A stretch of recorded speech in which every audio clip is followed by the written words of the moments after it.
আসসালামু আলাইকুম বন্ধুরা, সবাই কেমন আছেন? আমি পাতাসহ গোলাপ তৈরি করা দেখাবো। গোলাপ ফুল তৈরি করতে লাগবে আমার রুটি। আমি প্রথমেই মাঝারি পুরুত্বর দুটি রুটি তৈরি করে নিয়েছি।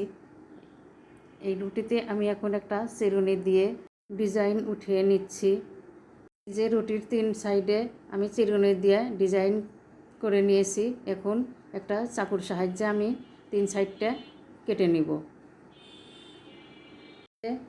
রুটির ডিজাইন করা 3 সাইডটা কেটে নেওয়া হয়ে গেছে। 3টা একই মাপের কেটে নিয়েছি। আমি এখন এই যে পাতা লাগবে, সেই পাতার জন্য আমি একটা কৌটার মুখ দিয়ে পাতার সাইজ করে কেটে নিলাম।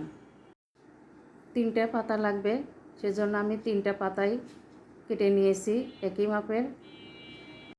এখন আমি এগুলাতে সুন্দর করে পাতার শেপ দিয়ে নিব। একটু ভালো করে খেয়াল করে দেখবেন আমি পাতার শেপটা কিভাবে দিচ্ছি।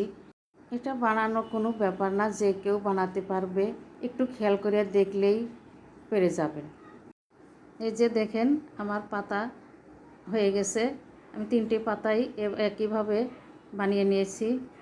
এখন গোলাপ ফুল বানানোর জন্য যে রুটির সাইড থেকে ডিজাইন করে কেটে রেখেছিলাম, সেটা দিয়ে আমি এখন গোলাপ তৈরি করব।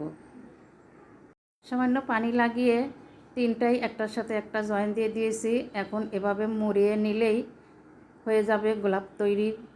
এই দেখেন আমার গোলাপ ফুল রেডি।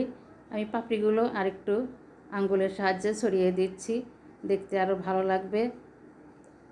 খুব সহজে আপনারাও এভাবে গোলাপ ফুল তৈরি করে নিতে পারেন। এখন আমি সেই 3টে পাতা বানিয়ে রেখেছিলাম, সেই 3টে পাতা সামান্য পানি দিয়ে এক জায়গায় জয়েন দিয়ে দিব। জয়েন দিয়ে এর উপরেই গোলাপ ফুলটা বসিয়ে দিব। এই তো হয়ে গেল আমার পাতাসহ গোলাপ ফুল।